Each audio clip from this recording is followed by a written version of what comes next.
भाई ने छुड़ा लिया, पत्नी चली गई, पति दर दर भटका, सांप डस लिया, शरीर बेकार हो गया, सड़ता रहा, काला पड़ गया। पत्नी की वापिस शादी होने लगी। शादी होने के बाद भी बाबा ने कृपा कर दी। अब समझिएगा, जिसके पास से पूरी सत्ता चली गई, वैभव चले गया, राज्य चले गया, भाई ने सब कुछ छुड़ा के रख लिया, शरीर भी बेकार है, शरीर भी काला पड़ा हुआ है, सड़ रहा है, कारकोट नाक के डसे से शरीर भी बेकार हो चुका। अब उसके ध्यान में नहीं। पत्नी दमयंती ने कहा,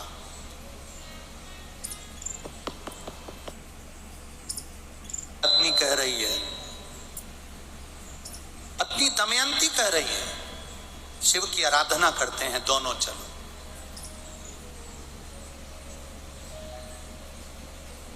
और दमयंती पत्नी ने अपने पति के साथ बैठकर शंकर की आराधना का एक नियम बना लिया।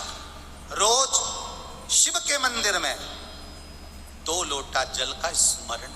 अब फिर निवेदन करेंगे, सारे दिन तुम बाकी के दिनों में जाओ, सारी समस्या का हल। जम के बोलो जरा, 1 लोटा जल, पर सावन के महीने में 2 लोटा जल। घर से चलो तो लोटे के ऊपर लोटा हो, डबल। देखा,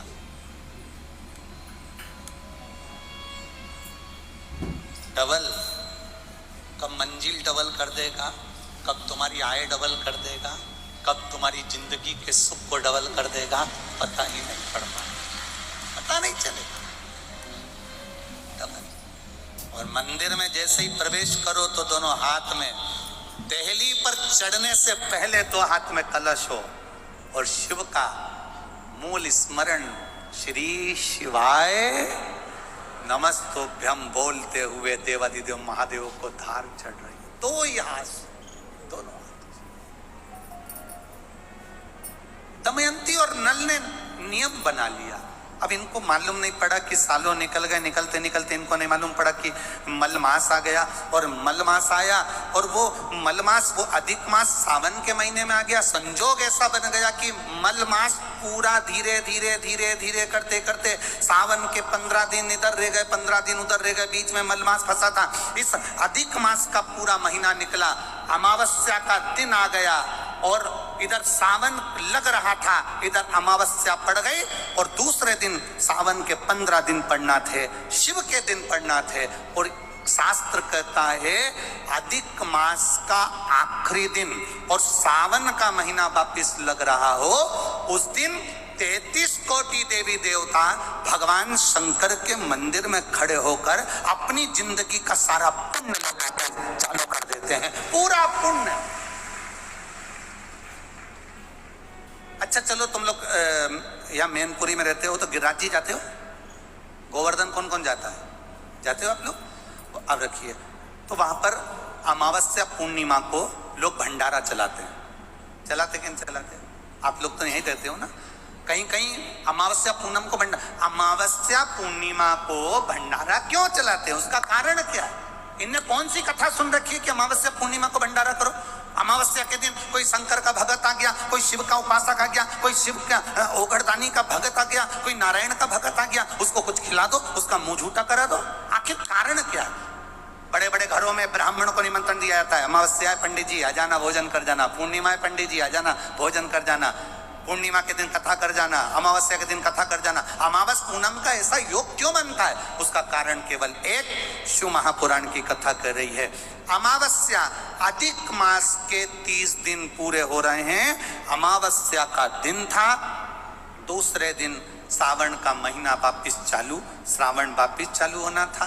दोनों का जब संजोग होता है, सावन के अधिक मास का जब संजोग होता है, विराम का दिन होता है। आपको कथा में भी पहले कहा, मेहमान तुम्हारे यहाँ रहते हैं जब तक बच्चों को कुछ नहीं देते हैं। मेहमान जिस दिन जाते हैं 200-500 रुपए बच्चों को दे जाते हैं। अधिक मास का विराम का दिन और सावन का वापिस मध्य का प्रारंभ का दिन वापिस हो जाता है। जब अधिक मास विराम होगा, सावन वापिस चालू होगा, उस दिन 33 कोटि देवता, यक्ष, गंधर्व, देवता, पितर सब उस दिन लुटाते हैं, संपदा देते हैं, वैभव देते हैं। और उस दिन भूल से भी अगर एक कनेर का फूल शंकर भगवान पर चढ़ जाता है तो जिंदगी का सारा भंडार बाबा भर जाता है।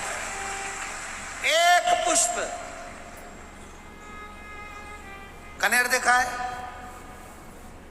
पंचपुष्प शिव महापुराण की कथा बाची है पहले, उसमें कनेर के फूल का भी दर्शन कराया था।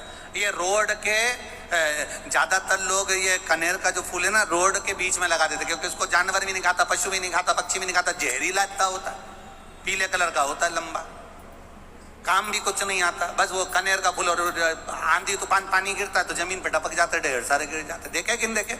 अरे बोलो तो जम के, देखा है ना? उसको बकरी भी नहीं खाए, पशु भी नहीं खाए, पक्षी भी नहीं खाए, जानवर भी नहीं खाए, जहरीला कनेर का पीला पुष्प। भूलवश आज राजा नल और दमयंती जा रहे थे, उनको फूल नहीं मिले, शिव जी को समर्पित करने के लिए कोई पुष्प ना मिला। इनको अंदाजा नहीं है कि आज अधिक मास का विराम है, आज दूसरे दिन सावन का वापिस मिलन है। इनको नहीं ज्ञात था कि 33 कोटि देवता अपना भंडार लुटाने के लिए तैयार रहते हैं। 33 कोटि देवता भूलवश। हमसे लोग कह रहे थे, गुरुजी आपने सीहोर की जो कावड़ यात्रा रखी वो 16 अगस्त को रखी, जिस दिन अधिक मास का विराम है और दूसरे दिन वापिस सावन चालू है। कम से कम संडे को रखना था, रविवार को रखना था, तो लोग ज्यादा आते पहुंचते। हमने कहा हमें लोगों से मतलब नहीं, हमें संजोग से मतलब है। जिस दिन बाबा को जल चढ़ेगा, कनेर का फूल चढ़ेगा, उस दिन बाबा मेरा कुबेर भंडारी कितना दे जाएगा ये किसी को नहीं मालूम। उस दिन लोग आने वाले कावड़ियों को कितना खिलाएंगे और उनको क्या मिलेगा ये अंदाजा नहीं है। उस दिन कावड़ यात्रा का जल भरकर हमने सीहोर से रखी 10 किलोमीटर की। आपको भी निवेदन है, जो फ्री हो, जो उसके पास समय हो और जिसने जिंदगी में एक बार कुबेरेश्वर बाबा की कावड़ ना भरी हो, वो 16 अगस्त दिन बुधवार, शायद बुधवार पड़ना चाहिए, 16 अगस्त को सुबह 9 बजे सीवन का मैया का जल लेकर बाबा कुबेर भंडारी को 10 किलोमीटर दूर, सीहोर से 10 किलोमीटर की दूरी पड़ती है, बाबा का भजन करते हुए, नाम जाप करते हुए, 2 हाथ में सुंदर, या तो तुम कंधे पर कावड़ ले लो या हाथ में ले लो या बोतल ले लो, बाबा को समर्पित करके एक कनेर का पुष्प दिल से, जो ये दमयंती और नल की कथा करेगी, भूलवश चढ़ गया, भूलवश, अनायास, मालूम नहीं है कि कनेर का पुष्प चढ़ गया। अब इनको पुष्प ना मिला, पुष्प ना मिला, ना मिलने पर इन्होंने देखा मार्ग से जाते जाते इस पुष्प पर ना पक्षी बैठ रहा है, ना पशु बैठ रहा है, ना इसको कोई खा रहा है, ना कोई जान रहा है। पुष्प देखा, कनेर का पुष्प सम्मुख था, छीना और उठाकर उस दमयंती ने अपने पति नल को दिया। नल ने वो पुष्प देवाधिदेव महादेव को समर्पित किया। समर्पित करा हुआ पुष्प नीचे गिर गया, नीचे गिरा तो वो गिरता हुआ पुष्प अशोक सुंदरी वाली जगह पर जाकर टिक गया। तब अशोक सुंदरी ने देवाधिदेव महादेव से कहा, पिताजी इसने पुष्प मुझे दिया है। शिव कहते हैं ये पुष्प जो मुझे प्राप्त हुआ था मैंने तुझे दिया था। ये स्थान देवी का हस्त कमल है। आज का दिन 33 कोटि देवता अपना भंडार, अपना पुण्य मनुष्य को देते हैं, इसलिए आज तुम पुण्य दीजिए। सब देवताओं ने मिलकर जब पुण्य दिया, नल का सड़ता हुआ शरीर, काला पड़ा शरीर, रोग से ग्रसित शरीर नल का ठीक हो गया और जो पुष्कर ने धन लिया था वो वापिस राजा नल को प्राप्त हो गया। फिर संपदावान, फिर वैभववान, फिर कीर्तिवान हो गया, फिर कीर्तिवान हो गया, फिर वैभववान हो गया।